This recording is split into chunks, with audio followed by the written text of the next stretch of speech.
I'd put it a bit differently. Did you, dearest High Command gentlemen, know that we in Moscow had to spend 20 years underground? Oh, by all means, you can ask those while I'm enjoying my briefing with the junior officer ladies, huh? I don't know. I'm in the mood for a road trip. Oh, we got ourselves a true traveler here. Yeah. We will have to live and see. You are right.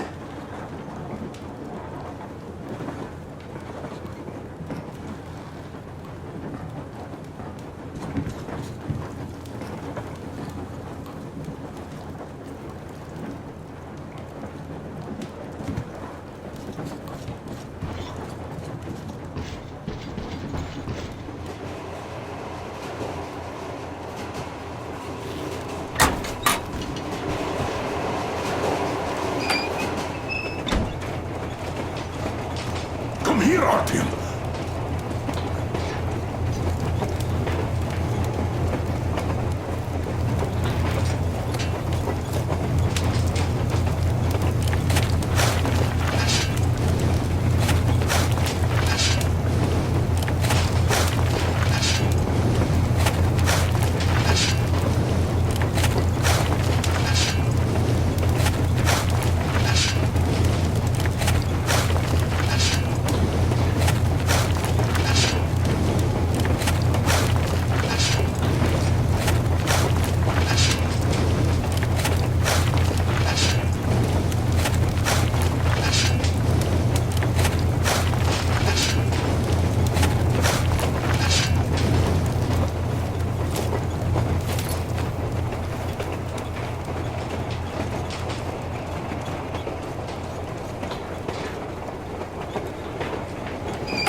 Listen.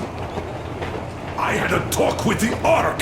All thanks to Tokarev. He got the decoder working. Ark, come in. Come in, Ark. Over. This is Ark. Identify yourself. Over. This is Colonel Sviatoslav Melnikov speaking. I'm in command of a special operations force. We have received your signal and are currently heading your way. Do you copy? Over. Yes. Hear you loud and clear. Who am I talking to? How do I address you? Deputy Chief of Communications Department, Major Ivanov. A moment. Oh, yes, Major. I understand that the checkup is in order. Great, Colonel. Melnikov? Simply capital. I am sorry for the lack of trust, but as you know, the situation is dire and the enemy is always ready to strike. I do understand, Major, and I hope that you can tell the leadership that my people are true to their duty and will be at their full disposal as soon as we arrive. Over. Thank you for the great news. How large is your force, Colonel?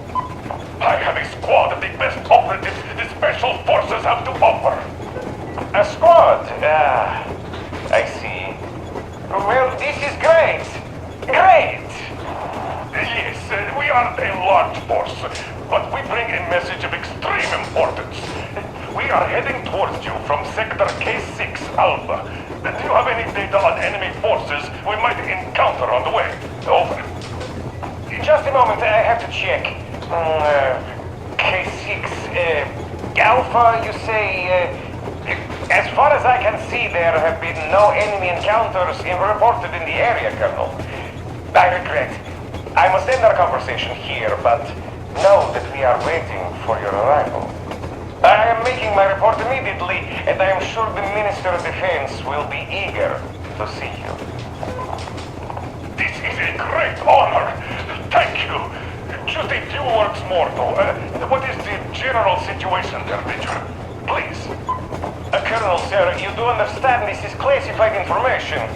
But I do understand you. We are doing fine. Do not worry. Well, see you in the Ark. Over and out.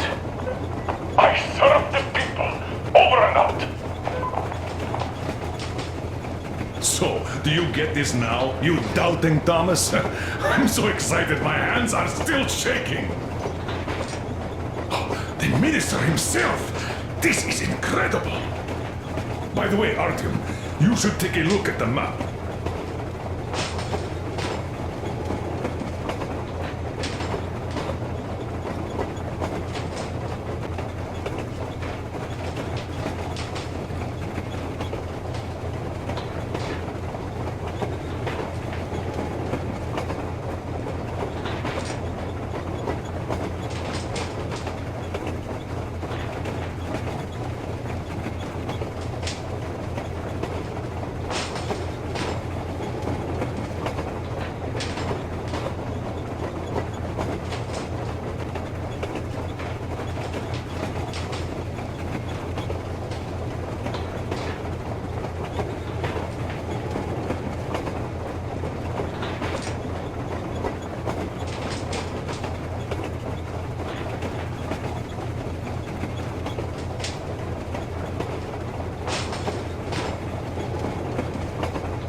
As you can see, we're heading almost straight for the Yamantau complex. Katya and Crest tell me that the line there is in decent condition.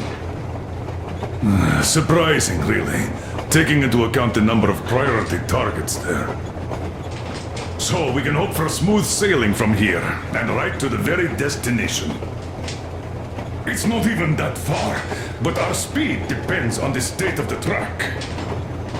So I think it's going to take us quite some time to get there. So, Yermak, where were we? You were saying, it's all about results. Ah, yes. These soft-bellied attitudes must stop. The ends do justify the means. Well, I don't object. But not all ends can be called just. Exactly. And this is why I have been waiting for a chance like this for ages. And now everything seems to be coming together. It's the government. Don't you understand? Oh, but of course. You don't seem to quite grasp the importance, which is unexpected, especially after the news you just heard. Yes, well, say there is a government. So what? Ah, but don't you see? They probably knew nothing about us. With the sheer power of enemy strikes directed at Moscow, they never expected so many of us to survive. And now we get to tell them Moscow still lives. And not only that, it also preserved a functioning civilization. Do you get that? All these years we were fighting a losing battle for mere survival. And now we have a new goal. And what would that goal be? You don't get this, do you? The command center should have all of the command and control networks, all the intelligence. They should know where all the nukes hit, have complete fallout maps. They have everything. Information rules the world. And Metro is chock full of people. Put two and two together, we could repopulate the country. Of course, not at once. First, we might have to take the country back.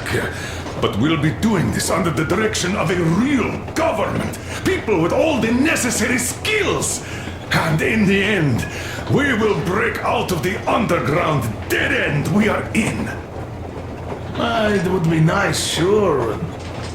By the way, I meant to ask for some time now. How did you learn about the Yamantau bunker, Colonel? Oh, the information about the ARC project I have is beyond a doubt.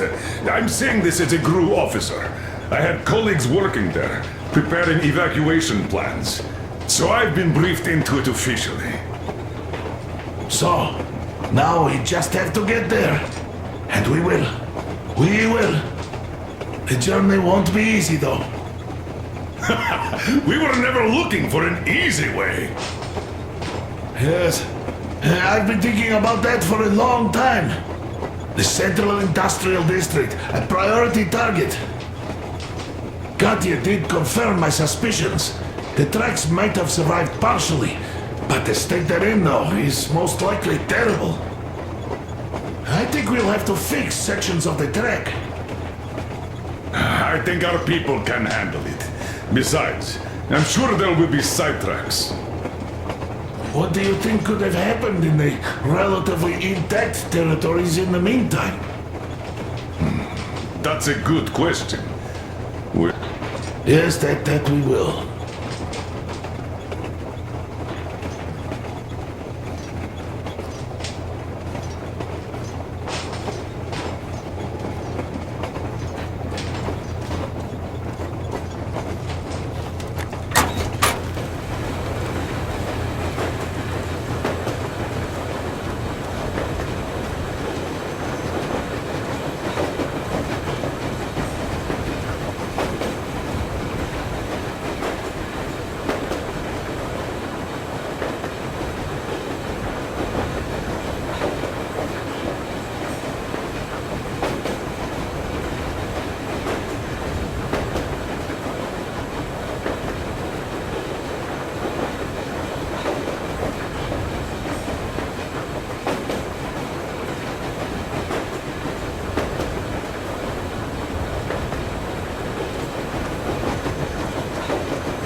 Well, let us talk business for a change.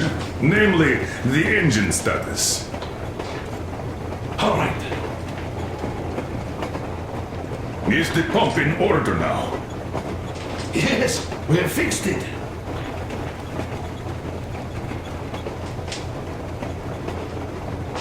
How much time will it take to refill the water tank from now on? Around 3 hours if we don't have to clean the filters. Do we have any spares, just in case? We do, but not the whole set, just the rough one.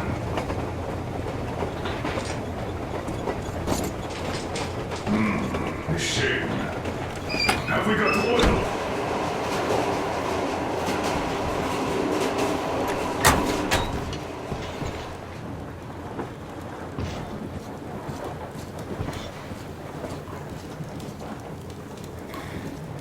Here's one of my favorites.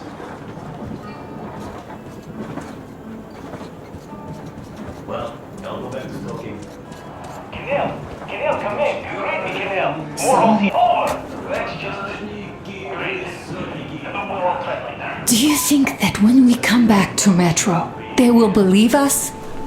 They who live there, bury their folks there, feed their children with rat meat.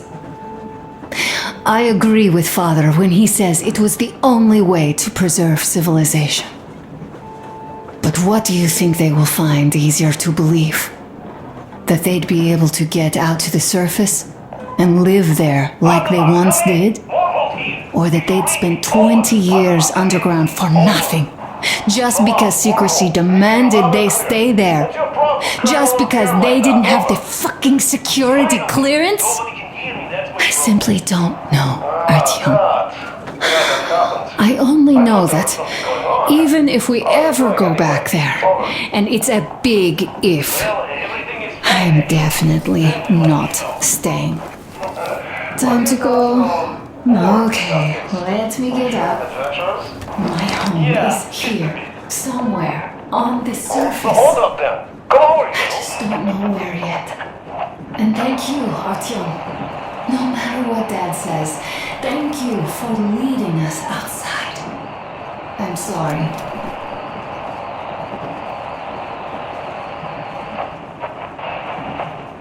Copy that. I like the idea. Only by step.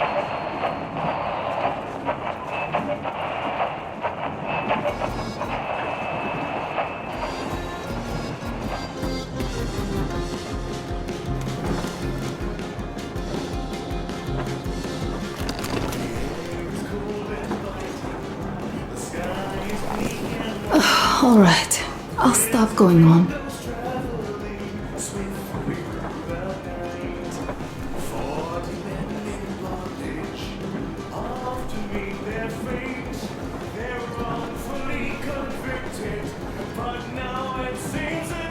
Leaving already?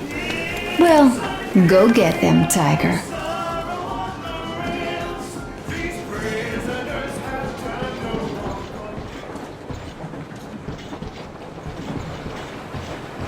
Oh, Artyomich, another smoke break? Good. This, life thing. Pretty rough, huh? Well, you can't do anything about it. Now, you people in Moscow, you used to live under... Quite different from my place. I hail from Kadui village. It's near Cherepovets. You heard of it? Yeah, well, no wonder.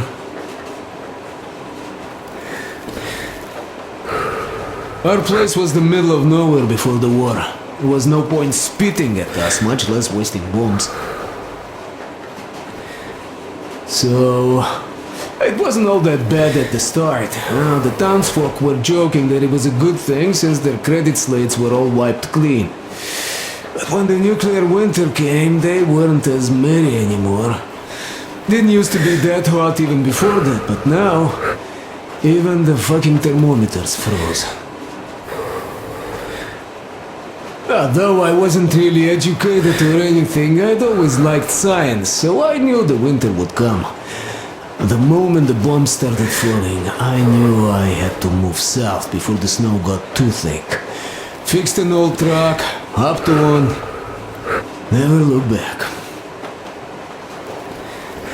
Didn't even come close to the large cities. Moscow and such, they were the main targets, of course. The villages weren't much better off, though. There was awful shit going on. Atrocities of the kind you don't even want to recall. Yeah, at the time I was getting kinda unhinged myself. The first winter I spent alone in a lair like a bear. Took over a grocery shop's underground storage. Food kept well in that cold. And that cold lasted a few years. With frost bouts happening even in the summer. Became impossible to survive alone, so later on I would try to find company for the winters. Some were good people, others were real assholes. As the years went by, the good people became more of a rarity, you know. And some really nasty animals started appearing too. Near the areas bombed to rubble, the forest turned red. Always red. And there emerged those two-headed deer. What? They're real lookers. And they eat, well, they're even worse than they look. There's this mutant nettle that grows on dead bodies and always moves like it's alive. Well, so that nettle is what they eat. That's how the locals find it. When you see a deer, that means there's a body nearby. The deer just wait for the nettle to grow. Boy, does it grow fast. The locals dry it and smoke it. Oh, those smokes were the roughest I've ever had. No wonder, really.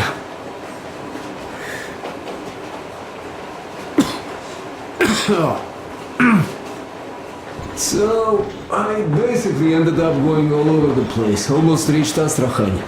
The winters there were a bit better, but that place had problems of its own. I mean, the local bandits have been capturing people running from the cold, selling them further south. I had to run in with them too.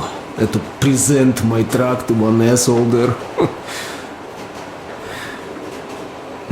Though soon I fixed this rail car and started trading stuff, earning some cash, masquerading as a bandit not to stand out too much. But let me tell you, watching the things they did was too tough. So, as soon as the sky cleared and winter receded, I decided to move east, since there's a lot of space there, not as many people. And on my way there, I got stopped by Silantius and his cult, and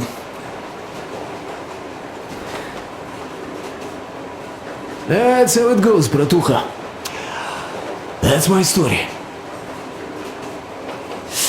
Life sure is interesting.